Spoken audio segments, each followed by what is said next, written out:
Eu quero cumprimentar você, seja muito bem-vindo. Estou vendo algumas pessoas em pé lá atrás, aqui na frente tem bastante lugar. Não tenham medo de mim, a gente é gente boa, então pode chegar e sentar-se, tem bastante lugar. Quem tem um lugar perto de você, levante a sua mão aí. Olha só, tem muito lugar. Então não precisa ficar em pé. Quero cumprimentar você que está em casa também, que Deus te abençoe ricamente. Hoje é um dia muito especial. Hoje é o dia que nós compartilhamos estas cestas para aqueles que precisam. Então, se você está aqui e você precisa de uma cesta básica ou de duas, ao final deste culto, você não precisa pedir para ninguém, é só você vir aqui à frente, pegar a sua cesta e levar para casa. Se você conhece alguém, ou mora perto de alguém, ou passa diariamente por alguém que precisa de uma cesta básica, você ao final do culto, vem aqui, pegue uma cesta básica e leve para essa pessoa, tá? Nós, no dia da Santa Ceia, é o dia que nós dividimos um pouco daquilo que Deus nos deu também. Nós não podemos aceitar que ninguém nesta igreja passe fome, amém, igreja? Não pode, então você pegue quantas você precisar, seja para você ou para alguém que você ame e que você se preocupa. Além disso, eu quero fazer uma menção, que hoje é primeiro domingo do mês de março, é comemorado o Dia das Esposas de Pastor. Eu sei que aqui na igreja nós temos esposas de pastor que não são ordenadas, mas também temos pastoras ordenadas. Mas você que é pastora ordenada ou esposa de pastor, eu gostaria que você ficasse em pé onde você está. Eu não consigo ver, eu só estou vendo a Xênia aqui pertinho, não estou vendo a Fê, não estou vendo... Eu aceito também missionária. A missionária pode ficar em pé. Cadê a Hélia, a Patrícia? Glória a Deus. Então, Xene, vem aqui para você representar todas que faltaram. Olha, todo mundo faltou o culto hoje. Que vergonha. Até a esposa, o irmão acabou de virar pastor, a esposa faltou o culto. Uma salva de palmas para as nossas esposas e para as nossas pastoras. Que Deus abençoe em nome de Jesus. Ali temos a nossa missionária. Vem cá, missionária Pati, também receber essa salva de palmas, que vocês são tão honradas quanto nossas esposas. A minha está em casa, ela deu uma sinusite, alguma coisa, e aí achou melhor ficar lá para não abraçar ninguém fungando, né? Então, mas receba o nosso carinho e a nossa gratidão, tá bom? Ao final do culto, elas vão estar lá na porta para cumprimentar vocês e cada um dá um abraço aí caloroso nelas. Deus abençoe. Verdade. Você que é nosso convidado, que está aqui pela primeira, segunda, terceira vez, ainda não recebeu o nosso presentezinho, a gente quer te dar um pequeno presente, queremos te conhecer, queremos orar por você. Então você, se puder se identificar, não vou pedir para você ficar em pé nem nada, alguém vai até você e levar um cartão para você se identificar, é um vale presente, tá bom? Então você pode fazer isso agora também. E finalmente, irmãos, desculpa, eu sei, lá atrás, olha, nós temos um convidado. Aproveita e ajuda ele a arranjar um lugar para se sentar. Seja bem-vindo, tá bom? Queridos, nós estamos no meio de uma série muito importante, uma série base, que nós estamos chamando de o ano do nosso alicerce. Estamos lançando o alicerce de algo que Deus tem feito e que Deus está construindo no nosso meio. E o alicerce que nós estamos lançando é o alicerce da cruz de Cristo. Estamos falando sobre o poder da cruz, aquilo que Jesus, Ele conquistou na cruz para mim e Ele conquistou na cruz para você.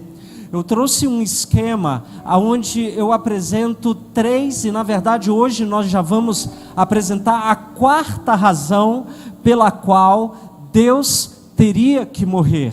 Então, se você puder passar a próxima tela para mim, eu tenho aqui um esquema que vai te ajudar a memorizar esses motivos. Jesus morreu na cruz porque Ele estava fazendo na cruz uma aliança comigo e com você. Então, se você já tem esta aliança, você pode dizer comigo assim: eu tenho uma aliança com Deus. Vamos juntos para ficar bonito? 1, 2, 3 e... eu tenho uma aliança com Deus.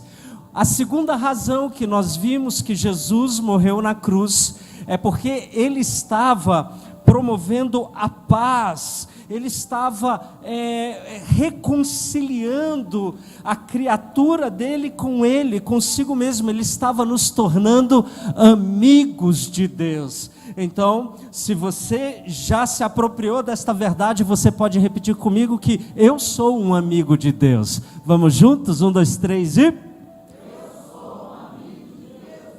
No último culto, nós vimos que Ele morreu na cruz para servir. Ele era o Cordeiro de Deus que tira o pecado do mundo.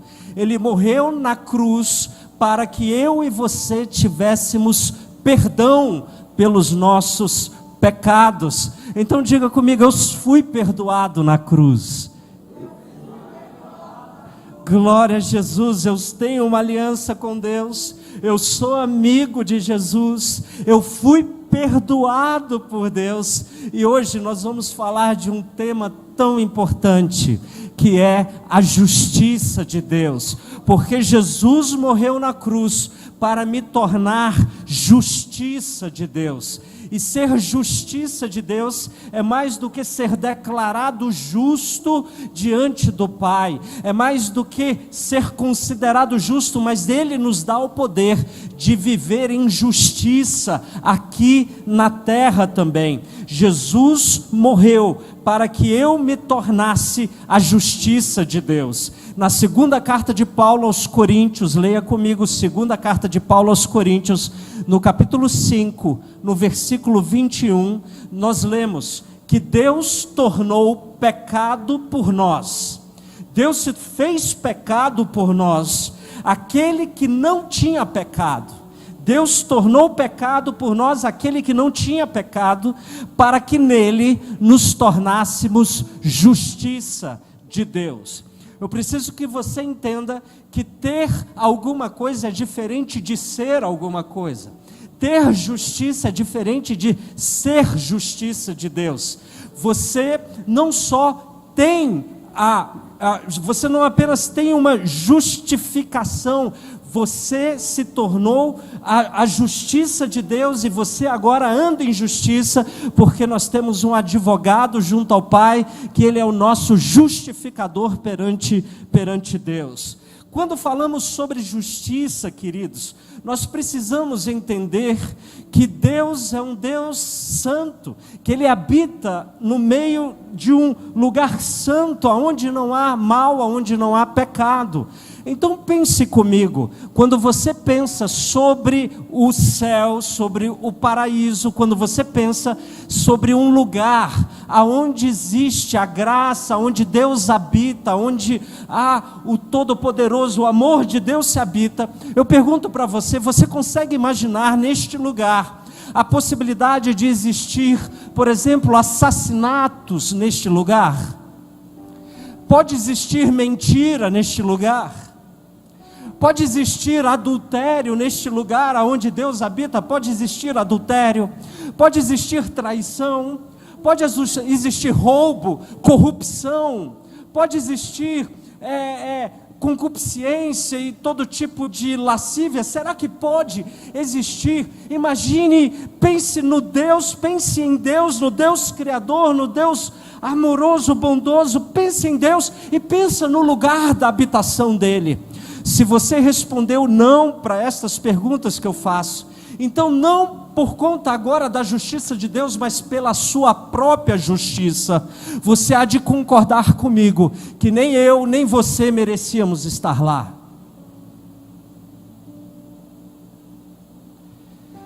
Se nem eu, nem você merecíamos estar lá, então Deus criou um meio para que eu e você pudéssemos estar lá. E este meio foi conquistado na cruz. Abraão é considerado o pai da fé. O capítulo 15 de Gênesis é talvez um dos capítulos mais importantes do Antigo Testamento, porque é neste capítulo que pela primeira vez um homem por meio da fé é considerado justo. E por conta da justiça de Abraão, Abraão é considerado pai de todos aqueles que creem. E diz o texto que Abraão creu em Deus e isso lhe foi imputado por justiça. Então, como é que um Deus santo, puro, considera justo um homem pecador? Naquele episódio, Abraão tem um encontro com Deus, e naquele encontro, Deus fala de promessas maravilhosas sobre a vida de Abraão, que ele herdaria, que ele seria pai de uma multidão de pessoas, que ele herdaria uma terra, uma nação. E Abraão diz: mas Senhor, como isso é possível, se nem sequer eu tenho um filho próprio? O meu herdeiro é um servo, filho de um servo meu, que trabalha aqui comigo, como será isso possível? E Deus fala mais uma vez para Abraão: Abraão, eu te digo, tu serás o pai de uma multidão de pessoas. E diz o texto que Abraão creu em Deus, e por isso lhe foi imputado por justiça. E na sequência o Senhor diz: eu te digo mais, Abraão, eu te digo que você vai habitar nesta terra, esta terra é tua por herança e dos teus descendentes. E então Abraão pergunta para Deus e fala assim: Senhor, se isso é verdade, nós precisamos fazer uma aliança. E então, cadê minha auxiliar aqui? Cadê a Juju, trazendo aqui, me auxiliando aqui com as cadeirinhas? Então lá em Gênesis capítulo 15, eu não trouxe esse texto, depois você lê em casa, no versículo 8 diz que o Senhor soberano disse: ó Senhor soberano, disse Abraão, ó Senhor soberano, como posso ter certeza de que eu possuirei esta terra? E o Senhor respondeu: traga-me uma novilha, uma cabra e um cordeiro. Então nós temos aqui uma novilha, uma cabra e um cordeiro. E Deus falou: pega essa novilha, essa cabra e esse cordeiro e vamos fazer uma aliança. E Abraão então, ele seguindo o costume da sua época, ele parte esses animais ao meio. Jesus. Partiu o animal ao meio.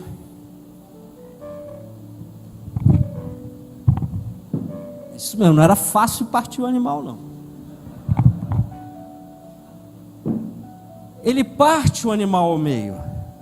Ele também apresenta alguns rolinhas e pombinhos, mas esses não são partidos ao meio.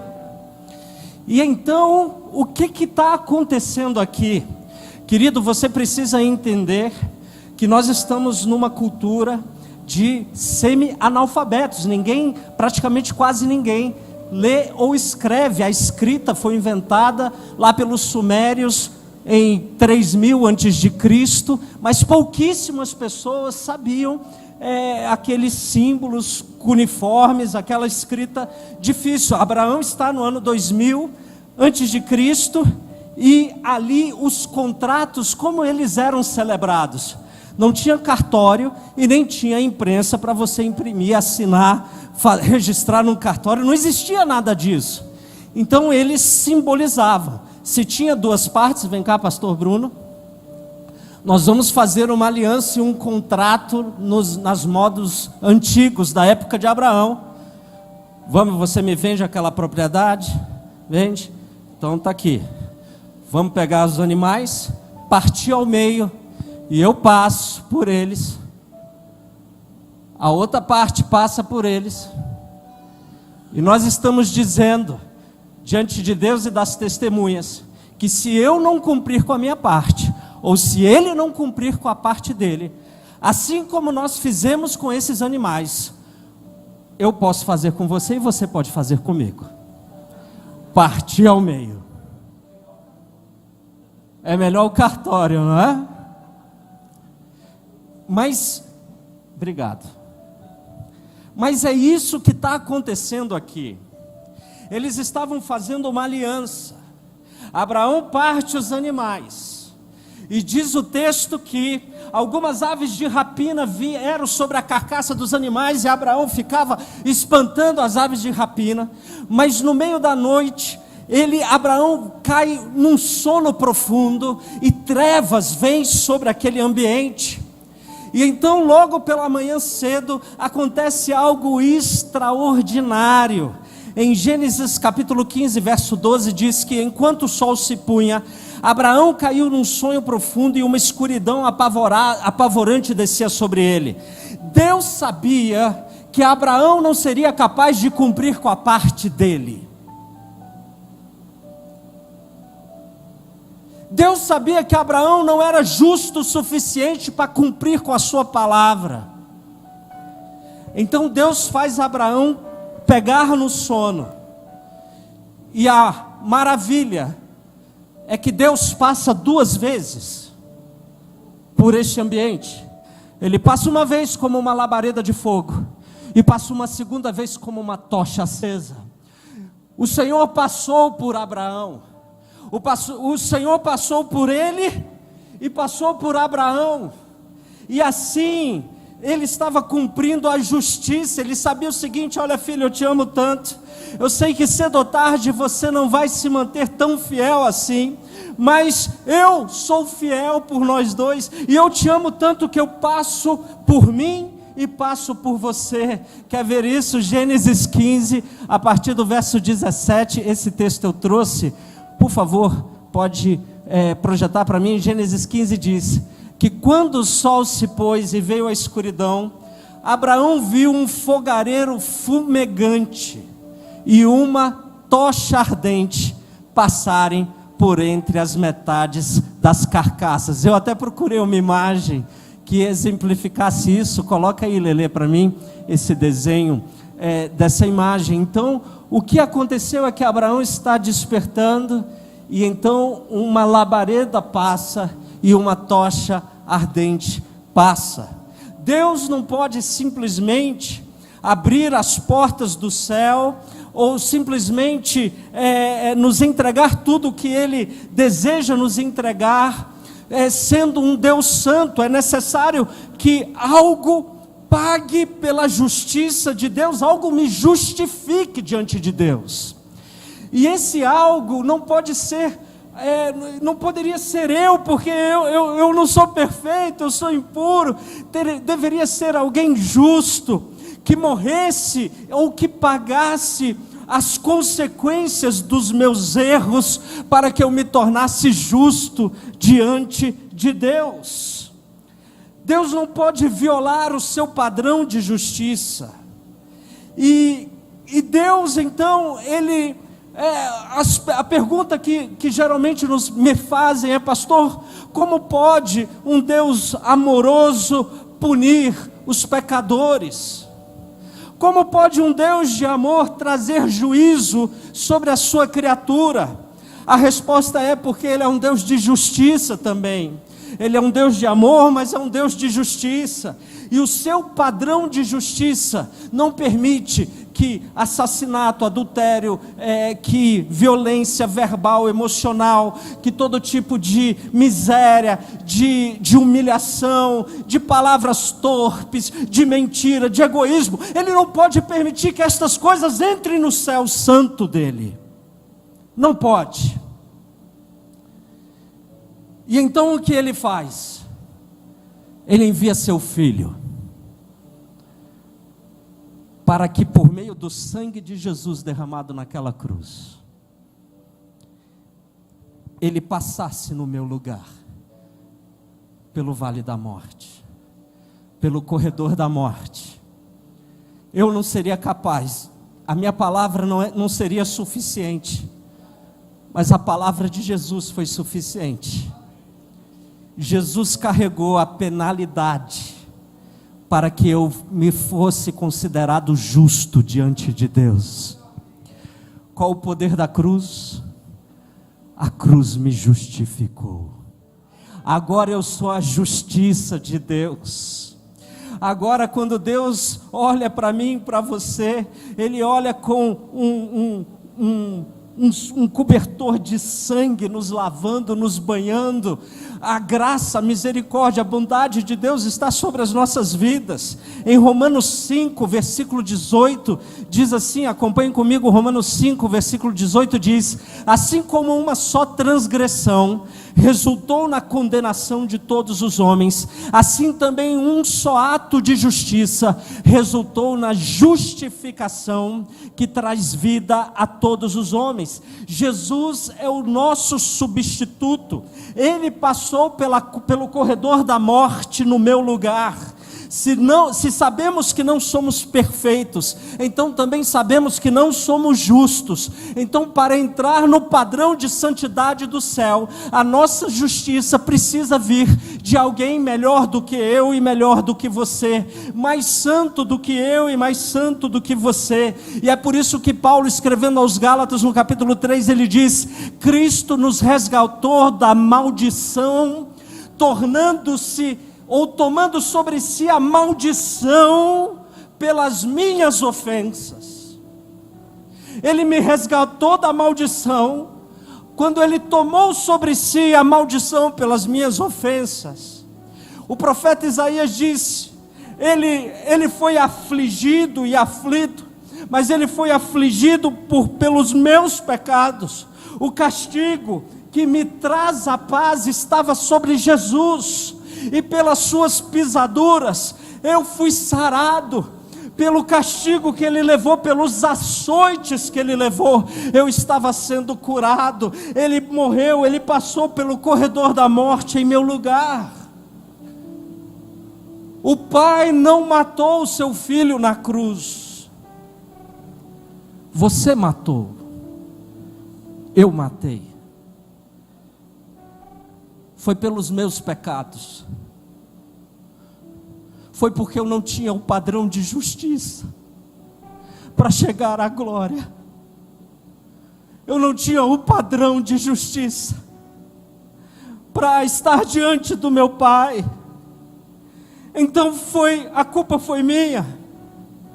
Eu me lembro, eu já contei para vocês, quando aos 17 anos eu dizia: Senhor, se eu estivesse lá em Jerusalém quando o Senhor morreu, eu não deixaria que o Senhor fosse crucificado. Naquele dia, o Senhor me deu um sonho, no qual eu segui uma multidão de pessoas, e eu gritava com toda a minha força: crucifica-o. E eu via uma sombra carregando uma cruz, e eu ia com toda a minha força e violência do meu ser, dizendo: crucifica-o, porque ele morreu, foi por minha culpa. Foi para que eu tivesse o padrão de justiça que eu não sou capaz de ter. Não podemos ser como Pilatos. Não podemos dizer que a responsabilidade não é nossa. Pilatos, em Mateus 27, diz que ele percebeu que não adiantava insistir, ele não queria que Jesus recebesse a pena de morte. Então ele diz: traga-me uma bacia com água, e lavou as mãos diante da multidão, e disse: estou inocente do sangue deste homem. A responsabilidade é de vocês, não, Pilatos. A responsabilidade é sua também, porque você era o único ali que tinha autoridade suficiente para dizer não. Mas ele não podia fazer isso, porque Jesus também estava morrendo por Pilatos. Nós não podemos dizer que não somos culpados. Nós não podemos dizer que por nós mesmos nós temos o padrão de justiça que Deus deseja que eu e você tenhamos. Não podemos dizer. Mas no momento em que confessamos Jesus como nosso Senhor, no momento em que dizemos: Senhor, eu creio no sacrifício da cruz, Senhor, eu creio que você passou no corredor da morte, no meu lugar. No momento que isso acontece, algo espiritual acontece na sua vida. Deus olha para você e fala: está vendo aqui meu filho? Ele agora é um justo. Ele agora é um justo. Eu o justifico. E este é o primeiro ato da justiça de Deus. Eu sou considerado justo diante de Deus. Mas o segundo ato da justificação é que Deus me dá poder, por meio do Espírito Santo de Deus, para que eu viva em justiça. Agora eu sou uma nova criação de Deus. Deus me criou para andar em justiça. Por isso aquele que mente, não minta mais. Aquele que era desobediente a pai e mãe, não seja mais. Aquele que antes roubava, não roube mais. Aquele que antes xingava, não xinga mais. Aquele que antes não respeitava autoridades, agora respeita autoridades. Porque agora nós somos uma nova criação, criada em Cristo Jesus, para as boas obras, para andarmos em justiça. Porque sem obediência pela fé, não há justificação pela graça. Pela graça sois salvos por meio da fé. Mas a fé que salva não é só atos de crer, é atos de obedecer também. Porque se fosse só crer, Tiago disse: tu crês em Deus? Muito bem, mas o diabo também crê. E se estremece ao ouvir o nome de Deus. A fé que nos conduz à justificação, ela envolve atos de crer e atos de obedecer. Aquele que me ama, obedece a minha palavra, disse Jesus. Aquele que me ama, obedece as minhas palavras, e nisto conhecerão que sois meus discípulos, se vos amardes. Então, Deus nos justifica. Aos olhos de Deus eu me torno justo, mas Deus me dá poder para andar em justiça também.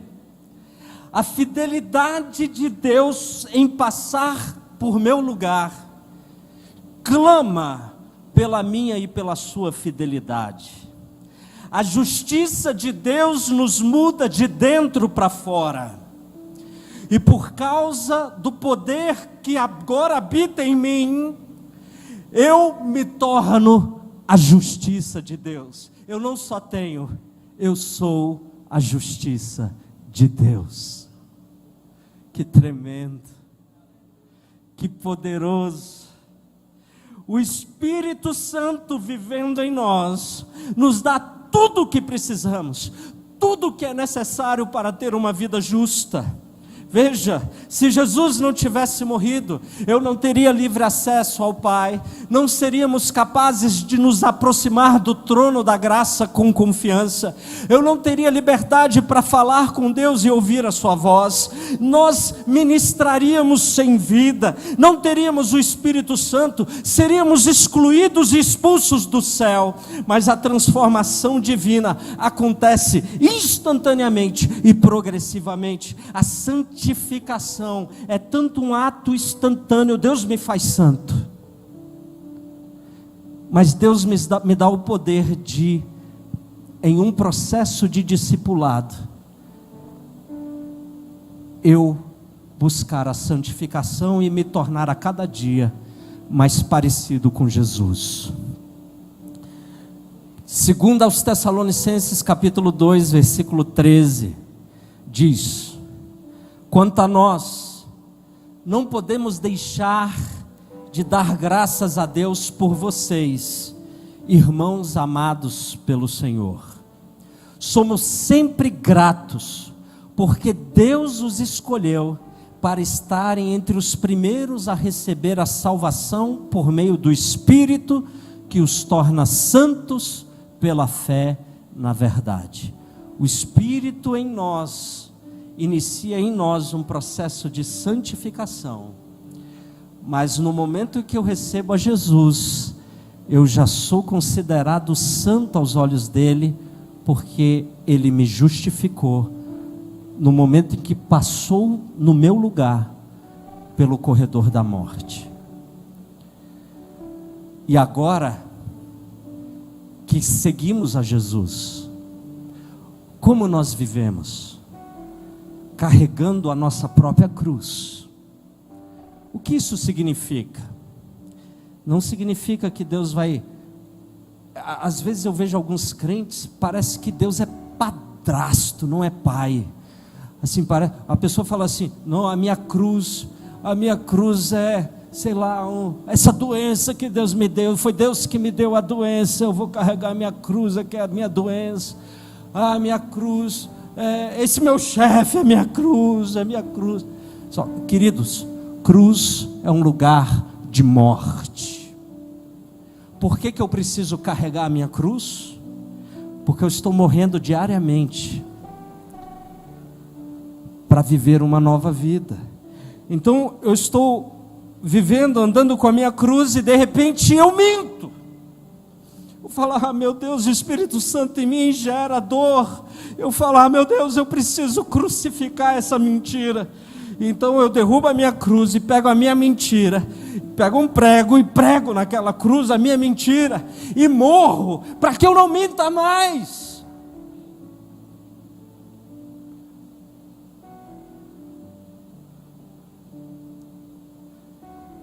E a cada dia eu vou sendo transformado de glória em glória. É por isso que eu preciso negar a mim mesmo. Sou justo, porque Jesus morreu, Ele pagou o preço que eu não seria capaz de pagar. Jesus me justificou, e Ele me deu o poder de andar em justiça. Jesus pagou o preço, ao nos tornar justos aos olhos de Deus. Ele também nos capacita a viver uma vida de obediência. E é por isso que hoje nós precisamos de duas coisas. A primeira há muitas pessoas que não conseguem imaginar, não conseguem se perdoar. Eu já contei aqui a história de um evangelista amigo meu, que ia ao presídio, e um assassino dizia para ele assim: eu não posso acreditar. Ele frequentava todos os cultos, mas ele dizia: eu não posso acreditar que basta eu ter fé, esta fé que crê e que obedece, que Deus vai me perdoar pelo que eu fiz, porque eu mesmo não consigo me perdoar. É fácil demais. E o evangelista diz: é fácil para você, mas custou muito para Deus. Custou muito para Deus.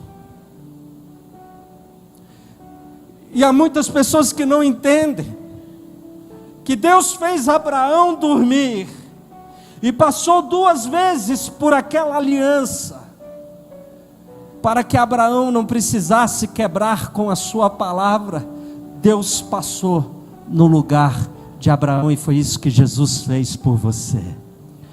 Você não precisa mais ter medo.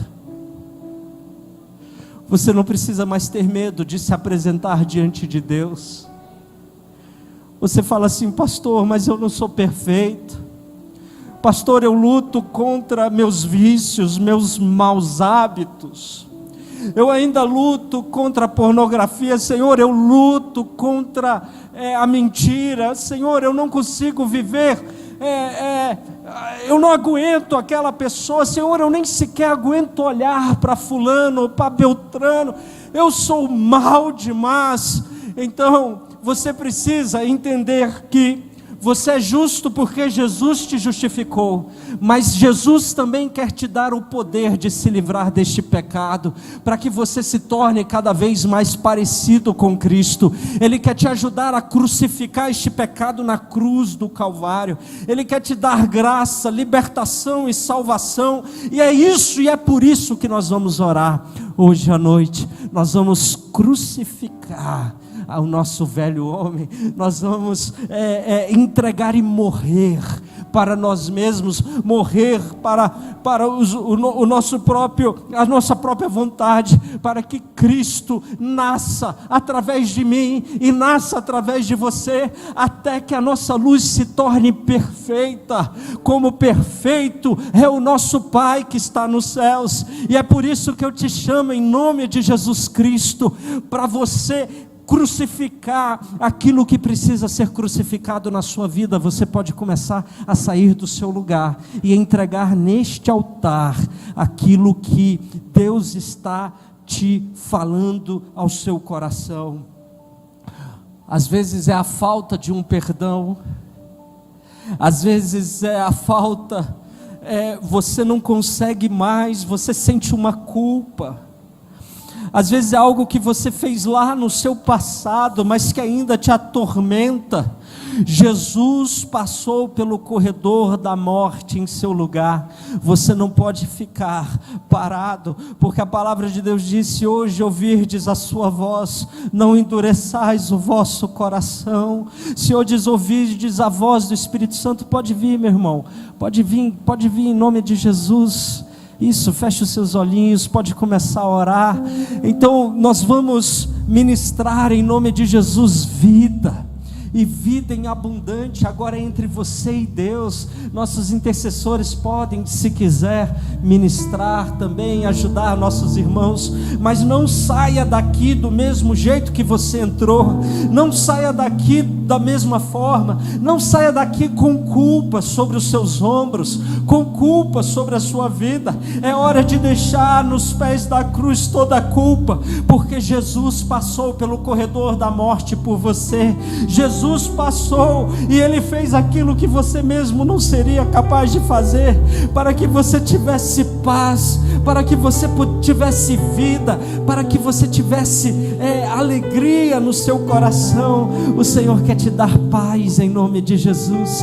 Que venha tempos de paz agora, que venha tempos de graça e de perdão e de bondade, que venha tempos de misericórdia sobre a sua vida, que venha tempos de poder de Deus. Senhor Espírito Santo de Deus, venha agora trazendo o poder para nos ajudar a nos libertar dos nossos vícios, dos nossos maus, a nos libertar, Senhor amado, daquilo que nos escraviza, Senhor amado.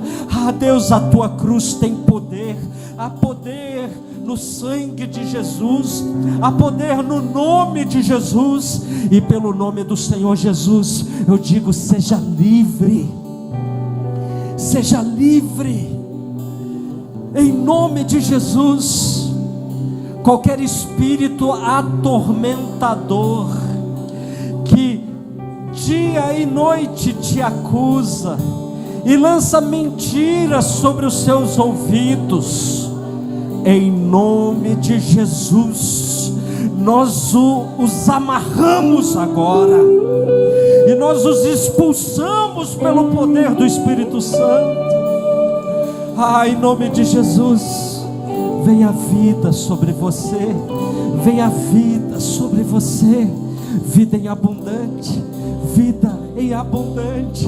Senhor, faz aquilo que nós não éramos capazes de fazer. Batiza o teu povo com o teu Espírito e com fogo.